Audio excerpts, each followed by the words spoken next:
আপনারা সবাই কেমন আছেন? ইতিমধ্যেই বাংলাদেশের পরিস্থিতি একদম চরমে। বাংলাদেশে যা শুরু হয়েছে, ইন্ডিয়াতেও কিন্তু বন্ধুরা এরকম পরিস্থিতি শুরু হচ্ছে।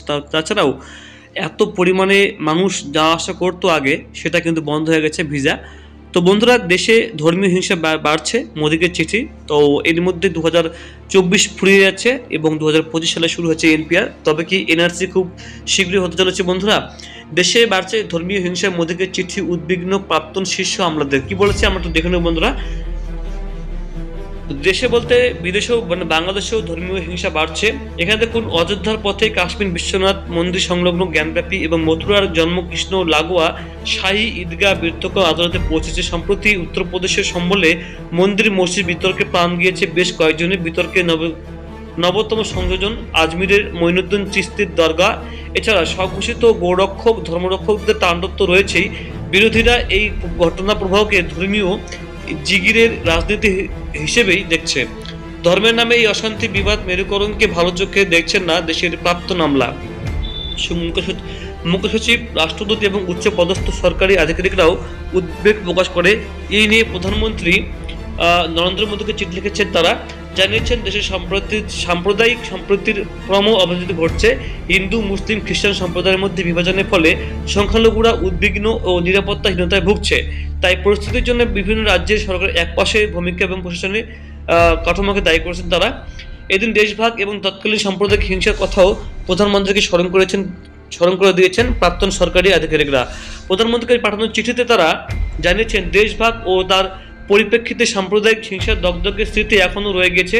দেশভাগের পরও নৃশংস গোষ্ঠী সংঘর্ষের ঘটনা ঘটেছে। বর্তমান পরিস্থিতিতে তার থেকে ভালো বা খারাপ কোনোটাও বলা চলে না। এর মধ্যে গত 10 বছরে বিভিন্ন রাজ্য সরকার রীতিমতো পক্ষপাত ভূমিকা নিচ্ছে, যা কোনোভাবেই মেনে নেওয়া যায় না। যদিও সরাসরি কোনো রাজ্যের নাম উল্লেখ করা হয়নি।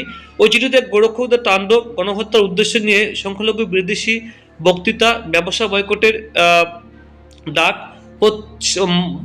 বৈঠকের মতো উল্লেখ করা হয়েছে।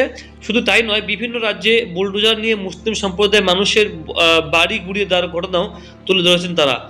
চিঠিতে তারা জানিয়েছেন, নিজেদের হিন্দুত্ববাদী দাবি করে কিছু অজানা দুষ্কৃতীদের মন্দির, গোষ্ঠী, মসজিদ, দরগায় পুনরাবৃত্তির শ্রমিক চাইছে। তাদের দাবি, মন্দির ভেঙে সংখ্যালঘুদের ওই ধর্মস্থান তৈরি হয়েছে। এছাড়া এই ব্যাপারে প্রধানমন্ত্রীকে প্লেসেস অফ ওয়ারশিপ অ্যাক্ট মানে 1991 মনে করে দিয়েছেন প্রাক্তন আমলারা, যেখানে স্পষ্ট লেখা রয়েছে 1947 সালে 15 আগস্ট ভারতের সব প্রান্তে যেখানে যে ধর্মস্থান যেমনভাবে আছে তেমনই থাকবে। প্রধানমন্ত্রীর উদ্দেশ্যে তাদের এই বার্তা। এই ধরনের অশান্তি বিশৃঙ্খলা চললে কোনো সমাজের এগোতে পারবে না। আপনি ভারতের যে উন্নয়নের স্বপ্ন দেখেন, তাও নাগরিক হিসেবে এই ব্যাপারে আপনার পদক্ষেপ আশা করছি। চিঠি প্রেরকদের তালিকায় নাম রয়েছে প্ল্যানিং কমিশনের প্রাক্তন সচিব NC সাক্সেনা, দিল্লির প্রাক্তন লেফটেন্যান্ট গভর্নর নাজিব জং এবং প্রাক্তন মুখ্য নির্বাচন কমিশনার SY কুরেশি।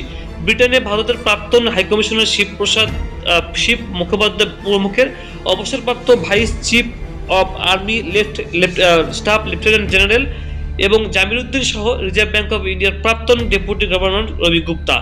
এরা প্রত্যেকে কিন্তু প্রধানমন্ত্রীকে জানিয়ে দিয়েছেন যে দেশে ধর্মীয় হিংসা বাড়লে আগামী দিনে কোনোভাবে ভারত কিন্তু সঠিক পথে এগোতে পারবে না। তো বন্ধুরা, আপনাদের কি মনে হয়, ধর্মীয় হিংসা কি ভারতবর্ষে বাড়ছে নাকি বাংলাদেশে বাড়ছে?